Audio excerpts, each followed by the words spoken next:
umetoa taarifa yako, umesema kusimamia matumizi ya fedha na nidhamu ya fedha za umma.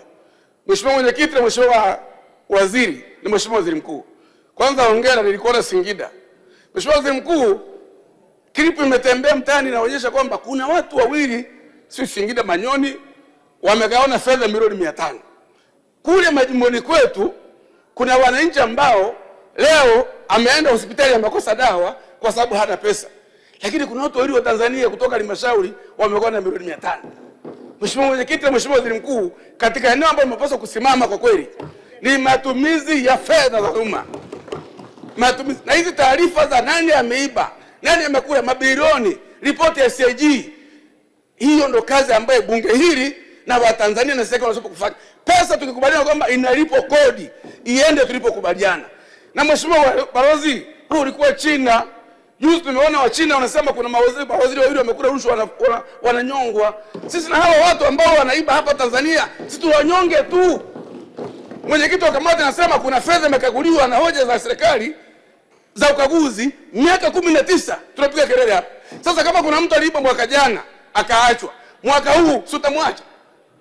Sasa lazima tuwajibishe watu. Mheshimiwa Mwenyekiti, Mheshimiwa Mwenyekiti, napendekeza kwenye bunge hili, tumepitisha bajeti nyingi. Kila tukipitisha hapa, kwa mfano kwenye mafungu yote kwenye wizara hatukutenga fedha ya rushwa, lakini kwenye ripoti kuna mtu amekula rushwa mahali. Hatukutenga fedha ya anasa, kuna mahali wote wamekula fedha ya wananchi. Mheshimiwa bunge, situkubaliane kwamba tukitenga fedha. South Africa wameunda kamati ya kufuatilia maazimio ya bunge. Wakishapitisha baada ya miezi 6 lazima serikali ije hapa ituambie nani aliiba na yuko wapi, alipewa adhabu gani. Hawa waliopo serikali wataogopa. Lakini kama kuna mtu amepewa ofisi ya umma asimamie mapato ya serikali, asimamie mradi ukae miaka 10, umekaa miezi 3, sisi tunatenga fedha? Hapana. Tutenge utaratibu, tuunde kamati ya bunge, akishaona maazimio hapa, kamati ile baada ya miezi 6 atuambie, atajwe mtu kwa jina bila kuangalia sura yake, ndio taokoa fedha za umma na bunge hili litaheshimika na serikali itaheshimika. Watanzania wanataka maendeleo, wanataka kulipa kodi. Lakini kama watalipa kodi ambayo watu wanagawana mtaani, alafu mtu ana VX, mtu anamiliki majumba hapa lakini biashara yake haijulikani, anakula mkanda nje, haijulikani anafanya kazi gani. Mheshimiwa Mwenyekiti, tulete nidhamu ya Watanzania. Balozi ulikuwa China, tunyonge watu, mnaogopa nini? Hawa wanaua watu kwa nyima madawa, wanaua watu kwa pressure, watu wamefisiwa jumba zao kwenye mikopo ya makandarasi, hawajalipu. Kuna Mtanzania kwanza amesoma kwa hela zetu, alafu kapewa heshima na Mheshimiwa Rais au chombo kingine, alafu ni mwizi, si tumchekee.